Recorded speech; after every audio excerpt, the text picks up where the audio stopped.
L'IA remplacera-t-elle les humains dans la création de contenu ?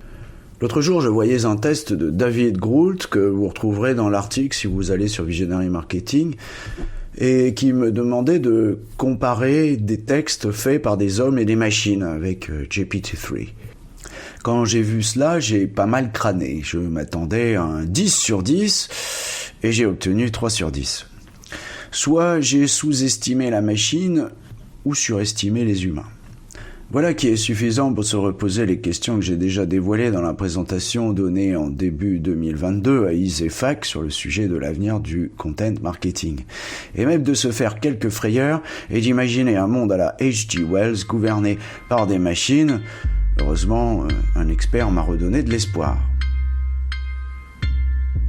Des interviews, des chiffres, des faits, des études.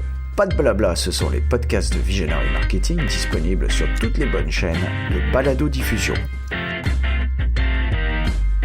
Bonjour, je suis Yann Gourvenec, vous êtes bien sur les podcasts de Visionary Marketing. Le sujet du jour, IA, quand le contenu est créé par des machines, avec Arnaud Dumont, fondateur de Contentside, une société qui propose aux producteurs de contenu de s'alléger de tâches répétitives à faible valeur ajoutée grâce à l'intelligence artificielle, et nous verrons l'impact de cette intelligence artificielle sur la création de contenu, expliqué par un expert cette fois-ci et non pas par un béotien.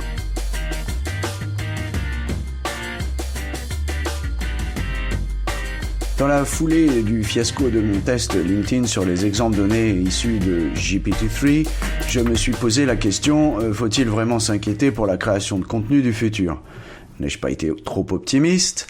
L'IA ne sera-t-elle pas finalement meilleure qu'un mauvais rédacteur, si tant est qu'on sache décrire objectivement ce qu'est un mauvais rédacteur, etc. Certes, le contenu de bas-fond sera généré par des machines. Mais il ne pourra pas être pire que celui qui est fait par des humains exploités à vil prix. Et ce n'est pas faire du tort à ces derniers que de faire remarquer que de payer un travail intellectuel quelques euros est une insulte à la création humaine. Mais voilà, il y a des gens qui ont faim. Et partout où il y en a, il y a des imbéciles sans scrupules pour les exploiter. Et croyez-moi, sur certains sites web, on découvre de très jolis logos aux poches bien garnies qui se livrent à ce sport que les Anglais nomment sans embâge Modern Slavery. Pour ceux qui ne parlent pas l'anglais, c'est l'esclavage moderne. Heureusement pour nous, en B2B, nous sommes trop attentifs à la qualité de ce que nous écrivons. Nous n'avons pas le droit de jouer avec la qualité à ce point. Et n'est-ce pas, comme d'habitude, le recul qui nous donnera la réponse, forcément rassurante, car plus complexe que la réalité abrupte d'un post à clic sur LinkedIn, et qui nous aidera à y voir clair. Je me suis donc tourné vers un entrepreneur, Arnaud Dumont, fondateur de Contentside, une société qui propose aux producteurs de contenu de s'alléger de tâches répétitives et à faible valeur ajoutée grâce à l'intelligence artificielle. Et ses propos ont été rassurants. Ouf!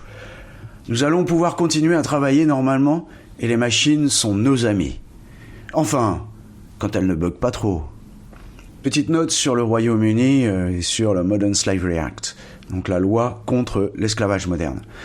Si vous vendez du contenu au Royaume-Uni, il vous faudra, avec une société sérieuse j'entends, il vous faudra signer une déclaration sur l'honneur comme quoi vous vous refusez de travailler avec des sociétés qui pratiquent l'esclavage moderne comme Fiverr, Amazon Mechanical Turk ou tout équivalent en France, à Madagascar ou ailleurs. Je ne mets volontairement pas de lien sur ces sites. Et je vous laisse maintenant en compagnie de Arnaud Dumont, qui vous rassurera sur l'avenir du content marketing. Et pour paraphraser un vieux slogan, The future's bright, the future's AI. Eh bien, je suis avec Arnaud Dumont. Bonjour Arnaud. Vous êtes fondateur de Contentside et vous êtes à Lyon. Alors Contentside, c'est une société qui fait du contenu ou qui aide les producteurs de contenu avec l'intelligence artificielle. Alors, en fait, rassurez-moi, vous n'êtes pas en train de me dire que vous allez me mettre au chômage avec votre intelligence artificielle. Bonjour Yann, alors pas du tout. Nous, on propose une intelligence artificielle qui vient aider les journalistes. En fait, on leur enlève une tâche qu'ils n'aiment pas trop faire, à savoir la saisie des métadonnées. D'accord. Alors, commençons tout de suite par évacuer cette question qui fait qui fait peur en fait. Soyons clairs, les writers et compagnie, il y en a des centaines et des centaines qui naissent tous les jours d'ailleurs. Ces logiciels comment ça fonctionne? Parce qu'en fait, c'est un peu comme des boîtes noires. On voit writer, ça a l'air comme ça. Si on regarde superficiellement, on rentre 3-4 mots-clés et puis on arrive à générer un texte de ce qu'on appelle vulgairement du contenu SEO, c'est-à-dire du contenu super bas de gamme qui permet, enfin, théoriquement de tromper Google, pas longtemps, mais un petit peu. Mais comment ça fonctionne en fait? Il va chercher du texte sur Internet, il fait des cadavres exquis. Comment ça marche ça? En fait, les IA de génération inventent à partir du passé. En fait, tout ce que font les IA aujourd'hui, c'est prédire. En fait, elles font de la prédiction sur la base d'éléments passés. Donc, en l'occurrence, sur la génération de texte, en fait, c'est des IA qui ont été entraînées avec des volumes énormes de textes passés, déjà existants, et qui, en fait, à partir des quelques mots que vous allez saisir, vont simplement statistiquement, à partir de tout le corpus de texte qu'elles connaissent, calculer ce qui pourrait être la suite en fait du texte que vous avez commencé à saisir. Donc c'est comme ça que fonctionne la génération aujourd'hui. Donc on se rend bien compte que on n'est pas du tout dans une optique de remplacer la création journalistique dans les mois ou les années qui viennent. Oui, enfin disons ça peut remplacer certains mauvais journalistes, mais pas les bons quoi. Ceux qui regardent en arrière. Disons que ça peut remplacer en tout cas des tâches très répétitives. Donc justement, nous on a une solution par exemple sur la génération de descriptions pour l'e-commerce, où en fait il y a vraiment aucune valeur ajoutée à le faire par des journalistes ou des content writers. C'est simplement générer du texte à partir de la valeur de caractéristiques produits. Tout comme aujourd'hui, il y a des solutions qui existent pour faire des commentaires automatiques de cours de bourse, des commentaires de matchs de football ou des choses comme ça. Voilà. Oui, donc en fait, l'intelligence artificielle peut aider les humains à produire des textes qui sont, je dirais, à valeur ajoutée faible. Et puis les journalistes et les producteurs de contenu comme nous peuvent se rassurer. Ils auront toujours du boulot à condition qu'ils aillent puiser dans leurs compétences, dans leurs connaissances, dans leurs anecdotes, qu'ils aient quelque chose d'intéressant à raconter ou dans les prévisions, enfin dans tout ce qui est un peu émotionnel en fait. En fait, pour moi, l'IA qui est en train de se mettre en place un peu partout, c'est vraiment une opportunité parce qu'en fait, on va décharger des tâches répétitives et vraiment peu intéressantes et du coup libérer du temps aux journalistes pour se concentrer sur le vrai métier de journaliste, qui est quand même voilà, de rédiger des papiers avec de l'investigation, avec des recherches, ce qu'une IA n'est absolument pas capable de faire aujourd'hui. Voilà, alors maintenant on a mieux compris ce qu'elle n'est pas capable de faire et ce qu'elle ne fera pas, enfin du moins on l'espère, parce que le jour où elle le fait, il y aura des soucis à se faire. Maintenant voyons avec vous quelques exemples plus proches de votre métier actuel, parce que ça fait quand même des choses assez spectaculaires dans le domaine notamment de l'édition juridique. Oui. Alors dans le domaine de l'édition juridique, par exemple, on peut faire de la détection de liens de références juridiques automatiques. Donc trouver automatiquement les références à la loi pour, par exemple, s'assurer que un avocat qui a cité un texte de loi cite un texte qui est toujours valide aujourd'hui, qui n'a pas été abrogé, par exemple.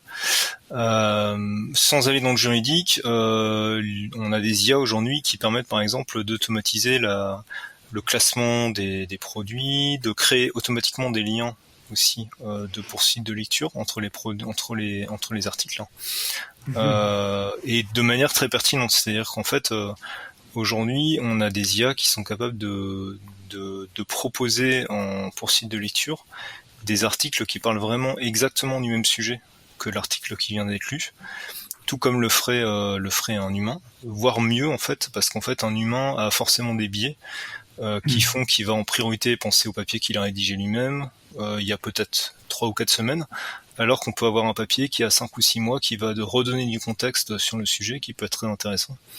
Et donc ça, aujourd'hui, il y a vraiment des solutions qui existent pour automatiser ça, ou en tout cas proposer aux journalistes ces liens-là.